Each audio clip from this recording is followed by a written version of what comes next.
श्री गणेशाय नमः. श्री सरस्वतये नमः. श्री गुरुभ्यो नमः. श्री कुलदेवतायै नमः. श्री सीतारामचंद्राभ्यां नमः. श्री सद्गुरु साईनाथाय नमः. मागच्या अध्यायात दयेचा सागर श्री साईनाथ थट्टा मस्करीत देखील कशी शिकवण देत असत ते सांगीन म्हणून वचन दिले होते. सांगीन हा मीपणाचा ताठा आहे. सद्गुरूंच्या चरणी मीपणा टाकून शरण असावे म्हणजे कथा आपोआप सांगितली जाईल. श्रोत्यांनी ती आदरपूर्वक ऐकावी. सदा कलंकरहित व पापरहित असलेले साधू सज्जन महापुरुष ढगाशिवायच्या स्वच्छ आकाशाप्रमाणे शुद्ध व कोणत्याही वाईट आचरणाशिवायचे असतात. साई महाराजांचे भजन स्वार्थ व परमार्थ हे दोन्ही प्राप्त करण्याचे साधन आहे. तसेच आत्मस्वरूपाकडे लक्ष लावून जीवाला समाधान देणारे आहे. ज्यांच्या मनात आपले हित साधायचे असेल त्यांनी या कथेबद्दल पूज्य भाव धरावा म्हणजे श्रेष्ठ आनंद भोगायला मिळेल आणि जीवाचे सार्थक होईल. ही कथा श्रवण केल्याने श्रोत्यांच्या आत्म्याला शांती मिळेल. संसाराबद्दलची कारणाशिवायची भीती दूर होईल. परमानंदाचा लाभ होईल आणि मरणोत्तर चांगली अवस्था किंवा जन्म हातोहात प्राप्त होईल. साई समर्थ दुसऱ्या माणसांच्या मनातल्या गोष्टी जाणणारे असल्याने भक्तांच्या भावनेचा हेतू ओळखून त्यासाठी जरूर ते आपले कर्तव्य पूर्ण करून दिलेल्या वचनांची फेड करतील. साई समर्थच माझ्या बुद्धीला प्रेरणा देणारे आहेत. तेच आपल्या वचनांचा आशय माझ्याकडून वदवून घेतात. माझ्या बुद्धीप्रमाणे स्वार्थ व परमार्थ साधून देणारा त्यांचा तात्पर्यार्थ मी कथन करीन. आंधळे किंवा रातांधळे नसताना देखील व डोळे चांगले असून देखील लोक आंधळे असतात. देहबुद्धीच्या योगाने त्यांना आपले हित कळत नसते. हा देह तरी कसा आहे त्याचा क्षणाचाही भरवसा नाही. आपल्या पुढे मी उपरण्याची ओंजळ पसरून कळकळीची विनंती करतो की एक क्षण या कथेशी गोडी चाखा. थट्टा विनोदाची सर्वांनाच आवड असते, परंतु बाबांची ती थट्टा विलक्षण तऱ्हेची होती. थट्टेतून सुद्धा ते सर्वांच्या कल्याणाचे सारच ऐकणाऱ्याच्या मनात ठसवीत असत. लोक थट्टा करणाऱ्यांच्या नादी लागत नसतात, परंतु बाबांच्या थट्टेसाठी मात्र सवकलेले म्हणजे चटक लागलेले असत. आपल्या वाट्याला ती कधी येईल याची ते आवडीने वाटच पाहत असत. थट्टा बहुधा कोणाला आवडत नसते, परंतु ही बाबांची थट्टा लोकांना फार आवडत असे. त्यातून तिला तेव्हा हावभाव व अंगविक्षेप यांची जोड मिळत असे तेव्हा तिचा हेतू लगेच साधला जात असे. सहजपणे प्रयत्नाशिवाय केलेला अभिनय, हसरा चेहरा व डोळ्यांच्या गमतीदार चेष्टा यामुळे जेव्हा त्यात रुचीची भर पडत असे तेव्हा त्या थट्टेच्या श्रेष्ठ गोडींचे वर्णन करणे अशक्य होत असे. आता माझ्या अनुभवाची नाविन्यपूर्ण व थोडी उपदेशाची एक गोष्ट सांगतो. थट्टेतून परमार्थाची शिकवण कशी उद्भवली त्याचे गौरवपूर्ण वर्णन ऐका.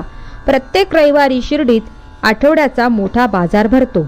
उघड्यावर तंबू ठोकून खरेदी विक्रीचा व्यवहार चालतो. तेथेच मग रस्त्यावर भाजीपाल्यांचे ढीकच्या ढीक पडतात आणि तेली व तांबोळी यांचे समुदाय चौ रस्त्यावर बसतात. अशा एका रविवारी दुपारी मी बाबांपाशी त्यांचे पाय दाबीत बसलो असताना आश्चर्यकारक गोष्ट घडली.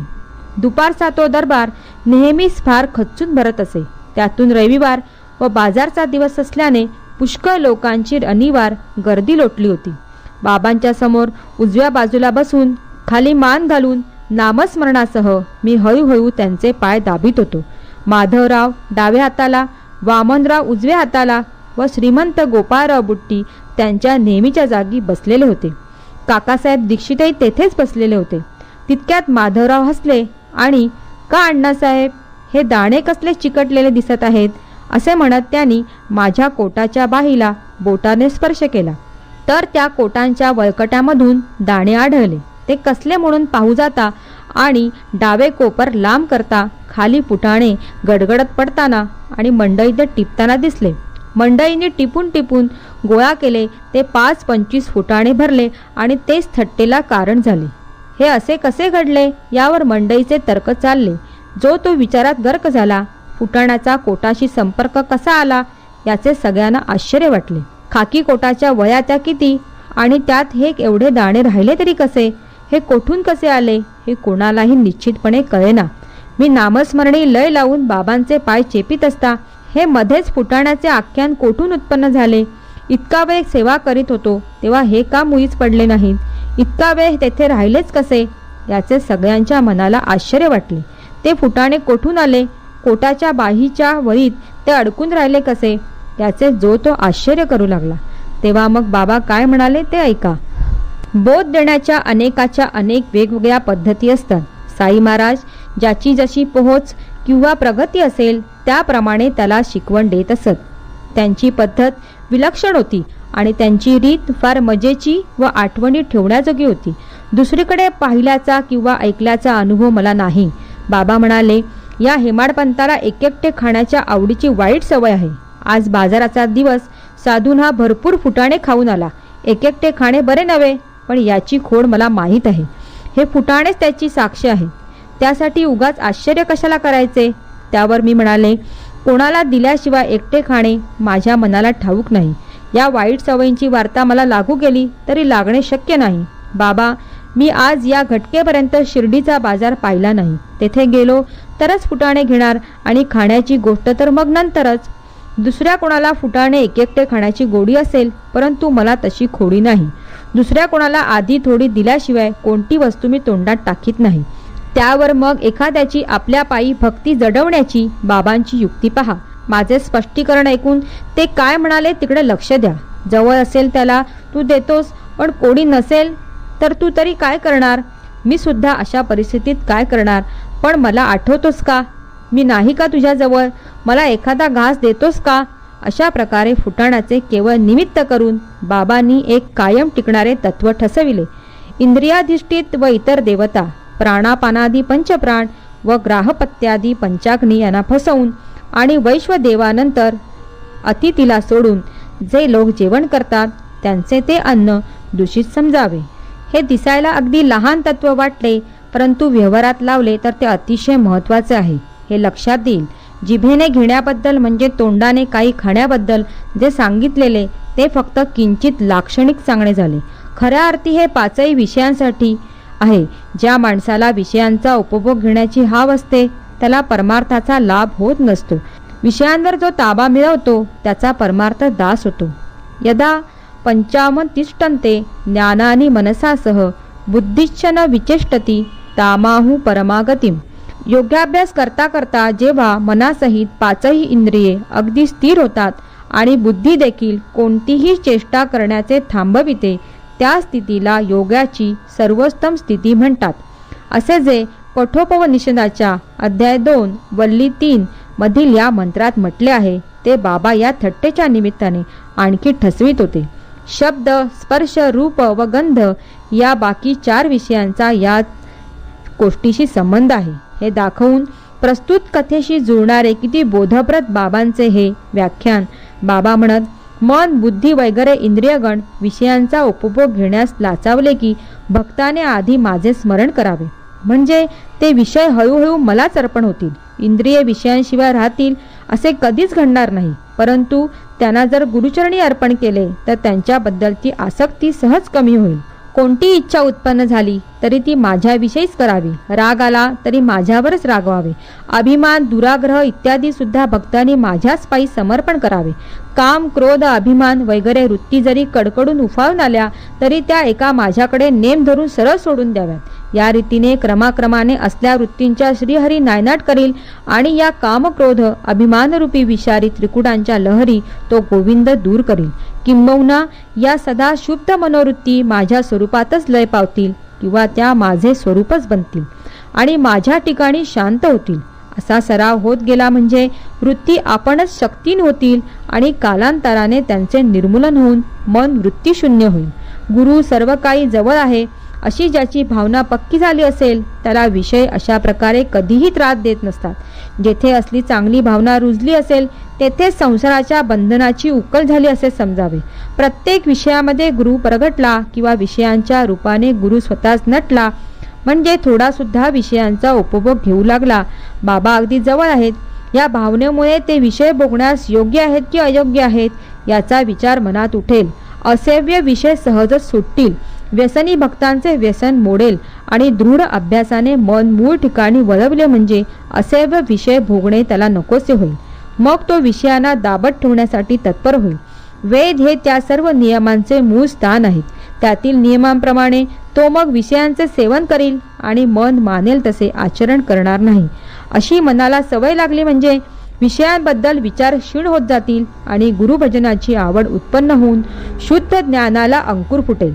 मग शुद्ध ज्ञान वाढीला लागले की देहबुद्धीचे बंधन तुटेल आणि मग तीच बुद्धी अहम ब्रह्मी बुडी देईल आणि अनेक प्रकारचे सुख प्राप्त करील. हा देह जरी क्षणभंगूर असला तरी त्यामुळेच परम पुरुषार्थ साध्य होतो आणि प्रत्यक्ष मोक्षापेक्षाही श्रेष्ठ अशा भक्तियोगाचा लाभ होतो. चारही पुरुषार्थाच्या वर या पाचव्या पुरुषार्थाची पायरी आहे. भक्तियोगाची सर कोणालाच येणार नाही. भक्तीची तऱ्हा अलौकिक आहे. गुरुसेवेमुळे जो कृतार्थ होईल त्यालाच याचे वर्म नीट कळेल. तोच परमार्थाची प्राप्ती करू शकेल. गुरु व देव यात ज्यांचे मन भेद पाहिल त्याने संपूर्ण भागवतात भगवंत पाहिलाच नाही आणि संपूर्ण रामायण वाचून रामाची सीता कोण हे त्याला कळलेच नाही असे समजावे. म्हणून वेगळेपणा पाहण्याचे सोडून गुरु व देव हे एकच आणावे. दोषरहित गुरुसेवा घडली म्हणजे विषयाबद्दलची लालसा मुळासकट नाश पावेल. चित्त शुद्ध व पापरहित होईल आणि आपले पवित्र व तेजस्वी रूप प्रगट होईल. मनात प्रबळ इच्छा झाली तर फुटाणे काढणे हा तर बाबांचा हातचा मळ असेल. एवढेच काय, पण काळ वेळ न लागता त्याहून विलक्षण खेळही ते करतील. लोकात प्रचलित असलेला नजरबंदीचे प्रयोग करणारा जादूगर केवळ पोट भरण्याच्या आकर्षणामुळे मोह पाडणारी हाडांची कांडी फिरवून पाहिजे ते पदार्थ काढतो. परंतु साईनाथ हे अलौकिक जादूगर आहेत. त्यांच्या खिळ्यांचे केवढे सामर्थ्य! मनात आले तर एका क्षणात असंख्य फुटाणे ते काढतील. पण या कथेचे सार काय याचाच आपण विचार करूया. पाचापोटी कोणताही विषय बाबांशिवायचा सेवू नये. ही शिकवण जर मनाला दिली तर वेळोवेळी काही देता घेता साईंच्या चरणाची आठवण होईल आणि नियमानुसार विषयांचे सेवन करण्याकडे लक्ष राहील. या शुद्ध ब्रह्माची सगुण मूर्ती डोळ्यासमोर निश्चितपणे राहील. भक्ती, मुक्ती व विरक्ती यांचा उदय होईल आणि परमश्रेष्ठ अवस्थेची म्हणजे मोक्षाची प्राप्ती होईल. बाबांचे सुंदर रूप डोळ्याने पाहून संसारातील इच्छा वासना नाहीशा होतील. ऐहिक सुखांचे भान राहणार नाही आणि मनाला समाधान लाभेल. ओवी आठवू जाता आठवत नाही, परंतु जात्यावर दळण्यासाठी बसल्यावर ती आठवते. तशीच हरभऱ्याच्या दाण्याची म्हणजे फुटाण्याची गंमत सांगत असताना सुदाम्याची कथा आठवली. एकदा बलराम, श्रीकृष्ण व सुदामा विद्यार्जनासाठी सांदीपनी गुरूंच्या आश्रमात राहिले असताना कृष्ण व बलराम यांना अरण्यातून लाकडे आणण्याच्या कामासाठी पाठवण्यात आले. गुरुपत्नीच्या आज्ञेने कृष्ण व बलराम अरण्याकडे निघाले. तो त्यांच्या मागे लगेच सुदामाला पाठविला.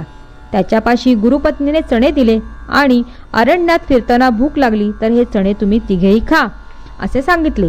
पुढे रानात कृष्ण भेटला आणि सुदाम्याला दादा तहान लागली आहे असे म्हणाला. परंतु सुदाम्याने फुटाण्याची गोष्ट केली नाही. उलट कृष्णाला तो काय म्हणाला ते ऐका. 80 पोटी पाणी पिऊ नये, थोडा विसावा घे मग पाणी पी. परंतु सुदामा हे चणे खा असे म्हणाला नाही. नंतर कृष्ण सुदामाच्या मांडीवर विसाव्यासाठी आडवा झाला. मग कृष्णाचा डोळा लागलेला पाहून सुदामा चणे खाऊ लागला. तेव्हा कृष्ण जागा होऊन म्हणाला, दादा काय हो खाता, हा आवाज कसला येतोय? पण सुदाम्याने उत्तर दिले, येथे खायला काय आहे रे? थंडीने दात तुडतुड वाजत आहे. तोंडाने धड विष्णू सहस्त्र नामही स्पष्ट म्हणता येत नाही. सुदाम्याचे असे उत्तर ऐकून सर्व साक्षी परात्पर कृष्ण म्हणाला, हो खरोखर मलाही तसेच स्वप्न पडले. एकाची वस्तू दुसरा खात असताना त्याला एकाने विचारले, काय रे खातोस? त्याने उत्तर दिले, काय खाऊ, माती? त्यावर वाघ देवता तथास्तु म्हणाली, अरे हे स्वप्नच बरे का दादा? मला टाकून तुम्ही कधी काही खाल का? काय खाता? हा प्रश्न सुद्धा मी स्वप्नाच्या नादात विचारला. पूर्वाश्रमी सुदामजीला कृष्णाची हिला ठाऊक असती तर त्याच्या हातून ही चूक घडली नसती आणि त्याचा परिणाम भोगावा लागला नसता. तो परिणाम तरी काय साधारण होता. 18 विश्वे अत्यंत दारिद्र्य त्याला भोगावे लागले. म्हणून जे लोक एकटे खातात त्यांनी हे लक्षात ठेवावे. साक्षात कृष्ण परमात्मा ज्याचा सखा असा हा सुदामासारखा भक्त नीतीच यत्किंचित पारखा झाल्यामुळे त्याला संसारात जोराचा फटका बसला. पण त्याच सुदामाने पुढे आपल्या पत्नीने स्वतःच्या कष्टाने मिळवलेले मुठभर पोहे कृष्णाला प्रेमाने अर्पण केल्यावर कृष्णाने प्रसन्नचित्त होऊन त्याला ऐश्वर्याने तृप्त केले. आता आणखी एक बोध देणारी गोष्ट सांगतो. आधी ती थट्टेच्या आनंदाने सुख देईल आणि मग शेवटी मूर्खत्वे करून उपदेशपर ठरेल. कुणाला परमार्थाचा उपदेश आवडतो, कुणाला तर्काचा युक्तिवाद आवडतो, तर कुणाला थट्टा विनोद आवडतो. एकूण सगळ्यांना आनंदी आनंद हवा असतो. या गोष्टीत सुद्धा एक थट्टाच होती. एक बाई व एक बुवा हट्टाला पेटले आणि साईंच्या दरबारात तंटा माजला, परंतु काही बट्टा न लागता तो सुटला. ही कथा सुद्धा मोठी रसाळ आहे आणि श्रोत्यांना पुष्कळ आनंद देणारे आहे. भक्त एकमेकांशी भांडत असताना हास्यरस उत्पन्न होईल. भक्त दामोदर घनश्याम ज्यांचे आडनाव बाबरे होते, परंतु अण्णा चिंचणीकर हे त्यांचे प्रचारातले नाव होते. त्यांचे बाबांवर अमर्याद प्रेम होते. त्यांचा स्वभाव मोठा झणझणीत तिखट होता. ते कोणाची भिडभाड धरीत नसत. योग्य असो का अयोग्य असो, अगदी स्पष्ट उघड ते बोलत असत. मग त्याचा परिणाम हितकारक होईल की अनहितकारक होईल हे ते पाहत नसत. अण्णांचा स्वभाव जितका कडक तितका सज्जन व सत्वगुणांनी युक्त होता. त्यांच्या डोक्यावर जणू काय भरलेली बंदूकच होती. तिच्या कानात ठासण्याची दारू चिकटवली की लगेच आगीचा डोंब उसळत असे. कोणतेही काम ते तडकाफडकी करत असत. त्यात उधारीची वार्ताच नसे. कोणाची पर्वा न करता त्यांचा रोखटोक व्यवहार असे. एखाद्या वेळी विस्तव हातात धरता येईल, पण अण्णा त्यापेक्षाही अति कडक होते. असे असूनही त्यांचा स्वभाव अगदी निष्कपटी होता आणि म्हणूनच साईबाबांचे त्यांच्यावर प्रेम होते. असो, असेच एकदा दुपारी मशिदीत भरलेल्या दरबारात कठड्यावर डावा हात ठेवून बाबांची स्वारी बसली होती. बाबा असे तटस्थपणे बसत असत, पण नकळत भक्तांमध्ये भांडणे लावून देत असत आणि रागावणे रुसणे संपले की शेवटी दोन्ही बाजूंना समजावून शांत करीत असत. कोणी बाबांची कूस दाबून, कोणी पाय हळूहळू चेपून, तर कोणी पाठपोट दाबून बाबांची नाना प्रकारे सेवा करीत असत. बाबा बालब्रह्मचारी, उद्धवरेते व शुद्धाचारी होते. पुरुष व स्त्री या सर्वांना सेवा चाकरी करू देत असत. अण्णा कठड्याबाहेर पुढे वाकून बाबांचा डावा हात दाबीत होते, तर उजव्या बाजूची परिस्थिती कशी होती ते स्वस्थ चित्ताने ऐका. तिकडे बाबांच्या चरणी अनन्य भक्ती असलेली एक बाई होती, जिला बाबा आई म्हणत असत आणि इतर लोक मावशीबाई म्हणत असत. तिचे मूळ नाव वेणूबाई होते व आडनाव कौंजलगी होते. तिचा साईचरणी अनुपम सर्वश्रेष्ठ भाव होता. अण्णांची 50शी उलटली होती. तोंडात दात नव्हते. मावशीबाई देखील वयस्कर होती. या दोघांमध्ये तंटा उद्भवला. अण्णा आपल्या कुटुंबासह बाबांची सेवा करीत असत. मावशीबाई विधवा होत्या. बाबांचे पोट व काखेखालच्या दोन्ही बाजूस दाबताना त्यांना श्वासोश्वास आवरता येत नव्हता. मावशीबाई मनाच्या निर्मळ होत्या आणि साईबाबांची सेवा करण्याची त्यांची शक्ती दांडगी होती. दोन्ही हातांनी पी देऊन बाबांचे पोट त्या मळून काढू लागल्या. पाठीमागून ओटीपोटापर्यंत बाबांना दोन्ही हातांनी धरून ताक करण्याच्या मथनी किंवा रवीप्रमाणे त्यांना दाब दाबून घुसळू लागल्या. बाबा सुद्धा हाय हुय करीत नव्हते. जणू काय त्यांना काही त्रासच वाटत नव्हता. दाबण्याची विलक्षण तऱ्हा होती. पोट व पाठ सपाटच होत असे. या सर्वांचे मूळ जरी मावशीबाईचे बाबांवरचे प्रेम होते, तरी पाहणाऱ्याच्या मनात दया उपजत असे. परंतु आपल्यावरचे हे निष्कपट प्रेम पाहून बाबाही अनुत्तम सेवा भक्तांना आपली सदा आठवण राहून त्यांचे कल्याण व्हावे म्हणून स्वीकारित असत. आपली एवढी काय मोठी तपश्चर्या की ज्यामुळे हा संतांचा सहवास आपल्याला लाभावा. परंतु साईच दिनांवर निसंशय प्रेम करणारे आहेत. ते भक्तांची उपेक्षा करीत नसतात. काय त्या हेलकाव्याची कुसरी. बाबा खालीवर हलत आणि मावशीबाई पण तशीच हलत होती. सेवेची खरेच ही आश्चर्यकारक तऱ्हा होती. अण्णा पुढे वाकलेले होते, पण हलत नव्हते. बाई आपल्या सेवेत अगदी गडून गेली होती. त्यामुळे तिचे तोंड खालीवर होत होते. अशा वेळी मग काय प्रकार घडला तो पहा. साई सेवेच्या आनंदात पोट मळताना खालीवर होत असताना बाईचे तोंड अण्णांच्या तोंडासमोर आले. ती संधी पाहून आधीच मोठी थट्टेखोर असलेली मावशीबाई म्हणाली, काय हो अण्णा इश्कबाज, आधी माझा मुका मागता. माझा मुका घ्यायला पांढऱ्या केसांची लाज नाही का वाटत. मावशीबाई असे बोलल्यावर अण्णांनी अस्तण्यावर सरकावल्या आणि म्हणाले, मी इतका थेरडा झालो. तो अगदीच का मूर्ख वेडा असेन. तूच तोंडाला तोंड लावून माझ्याशी भांडायला तयार झालीस. बाबांना दोघांविषयी मनापासून काळजी होती. त्यांच्यात भांडण लागलेले पाहून दोघांनाही शांत करण्यासाठी त्यांनी एक नामी युक्ती केली. ते प्रेमाने म्हणाले, अरे अण्णा, उगाच का दणादणा मांडलास. आपल्या आईचा मुका घेण्यात गैर काय आहे बरे. हे ऐकून ती दोघेही मनात लाजली. थट्टेचे शब्द आपल्याच ठिकाणी राहिले आणि प्रेमपूर्वक हास्याची उकळी फुटली. थट्टा सगळ्यांनाच फार आवडली. पाहू जाता ही गोष्ट लहान आहे, परंतु मर्म जाणणारे श्रोते तिची गोडी चाखतील. म्हणजे त्यांना कोणाला आपल्या जागी गप्प कसे बसवावे याचे अनेक प्रकार हातोहात दिसू लागतील. माय लेकरात जशी प्रीती असते तशी प्रेमाची भावना दोघात असती तर हे भांडण उद्भवलेच नसते आणि क्रोधाची भावना उठलीच नसती. चापकाने मारल्यावर जोराने हसू येते आणि फुलांच्या वर्षावाने सपाटून रडू येते. मनावर उठणाऱ्या शोक, आनंद वगैरेच्या लहरी मनाच्या कल्पनेवर किंवा समजुतीवर अवलंबून असतात. याचा अनुभव कोणाला आलेला नाही. खरेच बाबांच्या युक्तीची कमाल आहे. वेळेवर योग्य ते बोल बोलतात की ज्यामुळे ऐकणाऱ्यांची मने शांत होतात आणि ते त्यापासून बोध घेतात. असेच एकदा मावशीबाई बाबांचे पोट रगडीत असताना त्यांची ती अतिरेकता पाहून एका परमभक्ताच्या मनात कळकळ, दया व चिंता उद्भवली आणि तो म्हणाला, बाई, दया करा. ही काय अंग दाबण्याची तरा? हृदयात थोडी तरी कीव धरा. बाबांच्या स्नायूंच्या नसा तुटतील ना. एवढे शब्द कानी पडताच बाबा आपल्या जागेवरून उठले आणि हाताने आपला चटका उचलून त्यांनी तो जमिनीवर जोराने हाणला. बाबांचा संताप अनावर झाला. विस्तवांच्या निखाऱ्यासारखे चमकणारे त्यांचे डोळे सभोवार फिरू लागले. म्हणजे त्यांच्यासमोर कोण उभा राहील? मांजरांची बुबुळे जशी अंधारात चमकतात तसेच बाबांचे डोळे दिवसात चमकू लागले. डोळ्यांच्या ज्वाळांनी आता सृष्टीच जाळून टाकतील की काय असे वाटले. मग त्यांनी सटक्याचे एक टोक 2 हातात धरले आणि पोटांच्या खदगीत खोचले. दुसरे समोर खांबात रोवले आणि खांबाला घट्ट मिठी मारली. सटका 1.25 हात लांब होता. तो संबंध पोटात शिरला आणि आता स्फोट होऊन बाबांचा प्राणच जाईल की काय असे वाटले. खांब पक्का जमिनीत रोवलेला तो काय हलेल? बाबा जवळजवळ सरकत गेले आणि त्यांनी खांबाला घट्ट आवळून धरले. पाहणाऱ्याचे तर तोंडचे पाणीच पळाले. आता स्फोट होईल म्हणून जो तो तोंडात बोट घालून बसला. बापरे, काय अघटित प्रसंग! केवढे भयंकर हे संकट ओढवले. या आकांताला काय उपाय करावा अशा प्रकारे लोक चिंता करू लागले. त्या मावशी करता एवढे संकट, पण भक्ताधीन राहणे हे बाबांचे ब्रीदच होते ना. कधी कोणीही सेवा करीत असताना मध्येच कोणी त्या सेवेची अयोग्यता दाखवलेली किंवा सेवा करणाऱ्याला काही बोललेले बाबांना आवडत नसे. त्या प्रेमळ भक्ताच्या मनात आले की मावशीबाईला काही सूचना करावी म्हणजे बाबांना त्रास होणार नाही. तर त्याचा परिणाम असा का व्हावा बरे? असो, मग देवाला करुणा आली आणि साईबाबांच्या मनात शांतता उद्भवली. ती घाबरणारी कल्पना सोडून ते आपल्या आसनावर येऊन बसले.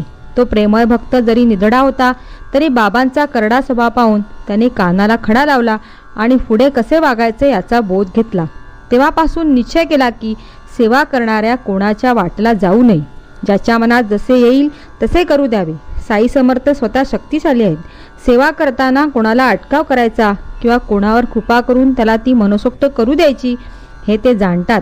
सेवा करणाऱ्याचे गुण किंवा अवगुण आपण कशासाठी पाहावेत?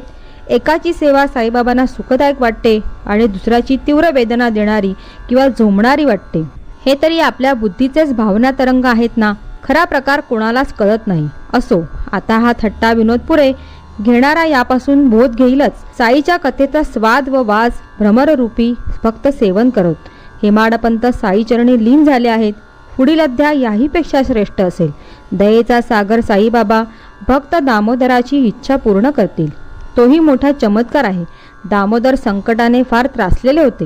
त्यांना आपल्यासमोर बोलावून त्यांची मनाची अस्वस्थता बाबा घालवतील. सर्वांचे कल्याण असो अशा प्रकारे संत व सज्जन यांनी प्रेरणा केलेल्या भक्त हेमाडपंत यांनी रचलेल्या श्री साई समर्थ यांच्या सत्यचरित्राचा विनोद विलसित नावाचा 24वा अध्याय समाप्त झाला. श्री सद्गुरू साईनाथांना अर्पण असो. सर्वत्र मंगल असो. श्री साई सागर चॅनल सबस्क्राईब केले नसेल तर जरूर करावे. सबस्क्राईब केल्याने आपणास येणारे नवीन व्हिडिओची लिंक मिळत जाईल.